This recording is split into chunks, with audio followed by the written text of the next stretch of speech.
Good morning students.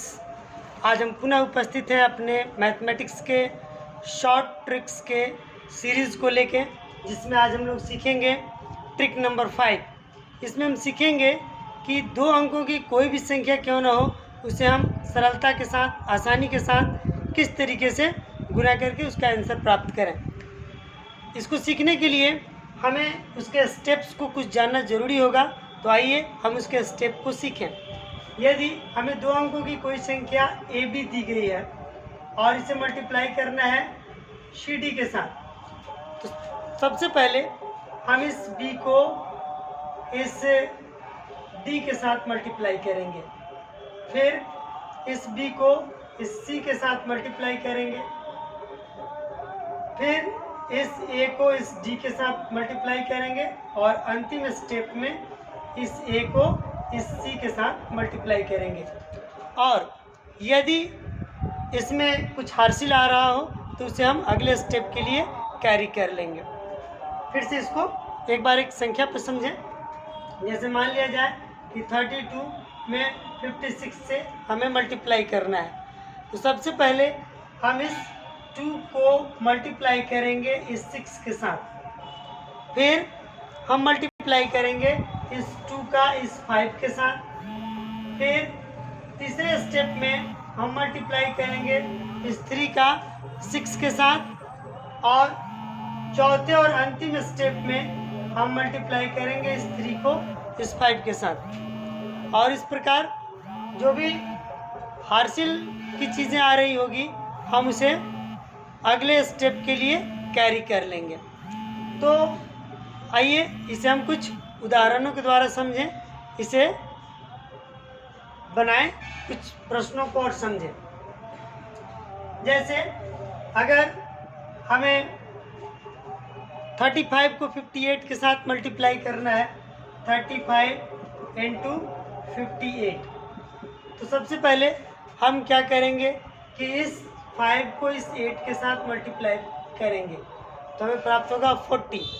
उस 40 का हम लिख देंगे 0 और कैरी कर लेंगे 4, और तब इस 5 को इस 5 के साथ मल्टीप्लाई करेंगे तो हमें प्राप्त हुआ 25। हम इस 25 में इस 4 को जोड़ लेंगे तो हमें प्राप्त होगा 29। तो इस 29 को अपने मन में रखेंगे और फिर अगला इस 8 को इस 3 के साथ मल्टीप्लाई करेंगे तो हमें प्राप्त होगा 24। अब इस 29 और 24 का जो एडिंग यानी कि जोड़ जो प्राप्त होगा वो हमें प्राप्त होगा 53। इस 53 का 3 हम यहाँ पे लिख लेंगे और अगले स्टेप के लिए कैरी कर लेंगे हम 5, और फिर इस 5 को इस 3 के साथ मल्टीप्लाई करेंगे तो हमें प्राप्त होगा 15, और इस 15 में ये जो 5 हम कैरी किए थे उसे जोड़ लेंगे, प्राप्त हो जाएगा 20। इस तरीके से हमें इसका मल्टीपल प्राप्त हो गया।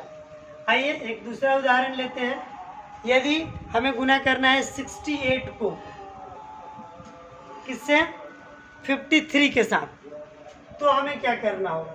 सबसे पहले इस 8 को इस 3 के साथ मल्टीप्लाई करेंगे तो हमें प्राप्त होगा 24। तो 24 का हम 2 लिख लेंगे और फिर कैरी कर लेंगे 2, फिर इस 8 को इस 5 के साथ किए तो 40, और उस 40 में इस 2 को जोड़ लिए तो हमें प्राप्त हुआ 42, और फिर इस 6 में इस 3 से किए तो हमें प्राप्त हुआ 18। अब इन दोनों को हम जोड़ लेंगे तो हमें प्राप्त हुआ 60। इस 60 का हम लिख देंगे यहाँ पे 0 और कैरी हो गया 6। अगले स्टेप में हम इस 6 को इस 5 के साथ मल्टीप्लाई किए तो 30 प्राप्त हुआ। उस 30 में हम इस 6 को जोड़ लिए तो हमें प्राप्त हुआ 36। इस प्रकार हमें इसका आंसर प्राप्त हो गया। इसी प्रकार हम एक और उदाहरण लेते हैं। जैसे मान लो कि हमें गुना करना है 52 को 34 के साथ, तो इसके लिए हमें क्या करना होगा, इस 2 को इस 4 के साथ गुना करेंगे तो सबसे पहले हमें प्राप्त हो गया 8, इसको लिख लिए, फिर इस 2 को इस 3 के साथ किए तो हमें प्राप्त हुआ 6, और फिर इस 5 को इस 4 के साथ गुना किए तो हमें प्राप्त हुआ 20। तो इस 20 और इस 6 को हम आपस में जोड़ लिए तो हमें प्राप्त हुआ 26। 26 का हम यहाँ पे लिख लेंगे 6 और फिर कैरी हो गया 2। फिर इस 5 को इस 3 के साथ मल्टीप्लाई किए तो हमें प्राप्त हुआ 15 और उस 15 में इस 2 को अगर हम जोड़ दिए तो हमें प्राप्त हुआ 17। तो इस तरीके से हमें 1768 इसका मल्टीप्लाई प्राप्त हुआ। आशा है आप लोगों ने मल्टीप्लिकेशन के इस शॉर्ट मेथड को सीख लिया होगा। मिलते हैं हम ट्रिक नंबर 6 के साथ अगले वीडियो में। धन्यवाद।